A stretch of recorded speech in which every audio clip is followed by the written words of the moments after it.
Hi there, it's Casper here, and I'm in New York.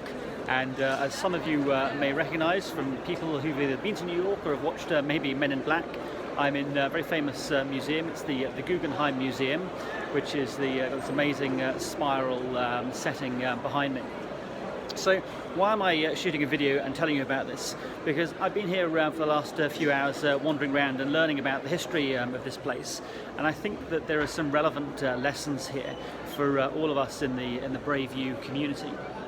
So I just wanted to capture it for a moment and just share what a couple of those things are. I think I'm going to start with telling you a little bit of a story about the Guggenheim Museum. So it was originally the idea of Solomon Guggenheim, and he commissioned an architect to create this. And the architect, a gentleman called Frank, I can't remember his surname now, someone I'm sure will put it in the comments below. Basically, he worked for 15 years to design this project. Huge amounts of criticism and a really tough journey to actually get here. But now that it's created, I mean, it's just the most remarkable thing. But I just reflect on the architect's journey to create this, because it really is very different from any other museum that's out there. And actually, although the museum here is filled with Picassos and Kandinskis and Degas, things like that, the actual museum itself is just stunning. So what did it take for the architect to create this? And I think that's reflective of a lot of the journeys that all of us are on our brave journeys and our entrepreneurial journeys, and just finding out the things that we want in life. And the architect, he saw very clearly in his mind the vision of what he wanted, and even though it was incredibly different to everything else that was out there, he pursued that. And despite having a huge amount of setbacks, and Solomon Guggenheim actually sort of dying midway through the process, and he then had to go to his a descendant of Guggenheim to get the funding from him, he never gave up on the belief that he was going to go and create this. And I think that for all of us in our journeys, it's having that really clear picture of where we're going to, and that's the thing that pulls us through the tough times when we're going through things. Because all of us in our journey will face adversity, we'll face headwinds when things don't go to plan.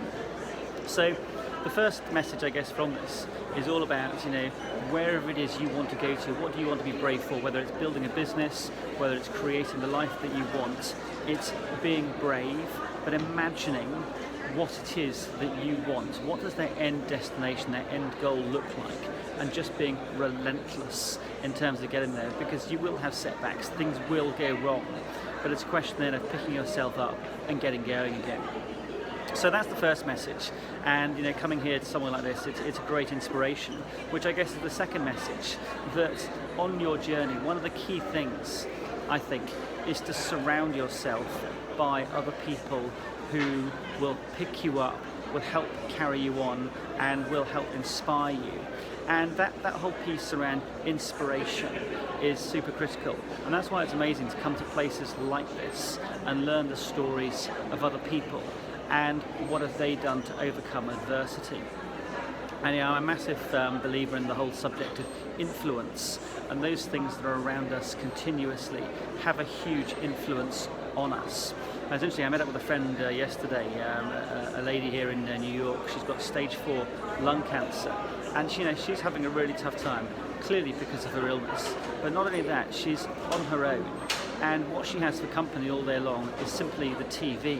And she's sitting there and just watching a daily sort of torrent of dire political news here in the States and things that aren't going wrong. And the thing that's influencing her world clearly is her personal situation and her cancer. But more than that, it's all those things that she is just continually seeing on a day in, day out basis. And she said to me, "What advice have you got for me?" So I said very simply, it's look at the influences around you, stop watching the news, it's not doing you any favours. Find things that inspire you, that lift you up, because those things that you see and consume and watch every day have such a massive influence on you. So clearly, I suspect that very few of your journalists will be facing what she is facing, but the message is still the same: to surround your world with positive influences. And when you come somewhere like this, you can't help but feel grateful for the amazing things that other people have done, and to be inspired by that. So I guess that's pretty much my message for today. Is sort of look at the influences that you have around you, and also just get really clear on that end picture that you want.